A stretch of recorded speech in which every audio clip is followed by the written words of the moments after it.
एकैछिन फुर्सद छैन पर्छ चटारो। के थियो होला भाइहरू? यो घरको श्रीमान घरबेटी हजुर नै हो? म यो हामी टाढाबाट वासस्थानको खोजीमा आएको, तपाईँको घरमा सानो ठाउँ पाइन्छ कि भनेर। गाउँबाट आए जस्तो छ, भाडा लाग्छ नि फेरि? हामी द्रव्य अवश्य दिन्छौँ, सङ्कोच नमान्नु होला महोदय। हेर्दा हाउभाउ ठिकै छ। ल गएर बस केटा हो। आहा कति सोझो केटाहरूलाई कोठामा राख्यो।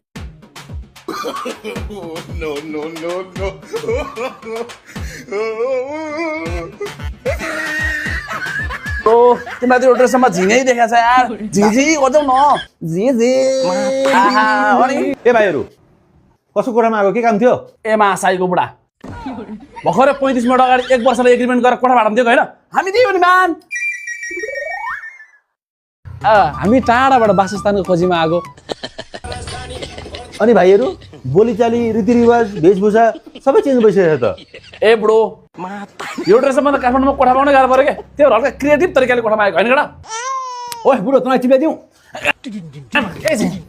आबिएसमा नखाइछ भने अलि उता जालास्, प्याट्टा मारिदेला फेरि, प्याट्टा मारिदेला फेरि। ए भाइहरू जे हुनु भइहाल्यो, 1 वर्षको अग्रिम भाडा निकाल्नु त। एडभान्स हामीसँग दाजु। यो भन्दा अगाडि यो कोठा हामीले किन छोडेको एकचोटि भनिदिनुहोस् त। अब के गर्नु नि, हामीसँग घर भाडा मागिरह यार। अनि के भयो रे? के गर्नु नि, चिउराको बोरामा त्यो घरबेटीलाई हालेर चिउरा कुटे जस्तो ओए धम्की दिन खोजेको कि क्या? हाय। मलाई घर भाडा जसरी सुरु चाहियो। गरौ। हुन्छ हुन्छ 5 फिट 7 इंच जति खन्दै केटा हो। ए भाइ यो भइगयो अहिलेलाई। घरबेटी बा नाइ आउन है, मैले यताबाट ढोक खोलिसक्यो। ए मुला झिङाहरू यो मेसिन यहाँबाट खुल्छ के थाहै छैन केटाहरूलाई। नानी के भन्नुहोस् त? तपाईँले मैले रुमको लागि कल गरेको थिएँ नि। ए त्यो 1 वर्षको लागि भनेको तपाईँ नै हो? खै तपाईँको क्युआर दिनुहोस् त, म 1 वर्षको एडभान्स अहिले नै हालिदिइहाल्छु। कस्तो राम्रो। भयो। अनि उहाँहरू चाहिँ को हो नि? वायर त दानव। ए बुढा मानव भन्नुहोस् न यार, हामी पनि यही घरमा कोठामा बस्छौँ के। अनि तपाईँहरूले भाडा दिनुभयो त?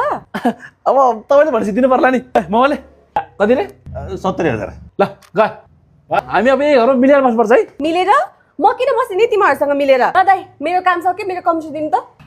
खास कुरो के हो? के हुनु नि, तिमीहरू जस्तो ट्यापेहरूबाट पैसा उठाउनको लागि नाटक गरेको यो पनि त कलाकार हो नि।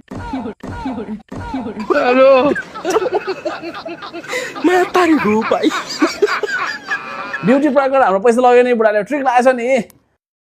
हेर्नुहोस् त बहिनी, काठमाडौँमा कोठा भाडा दिन कति गाह्रो, कस्ता मान्छे आउँछन् थाहा नै हुँदैन। घरमा राम्रो मान्छे राख्नु छ भने त तपाईँको यो घरले भरपर्दो प्लेटफर्ममा लिस्टिङ गराउनुहोस् न। भन्नाले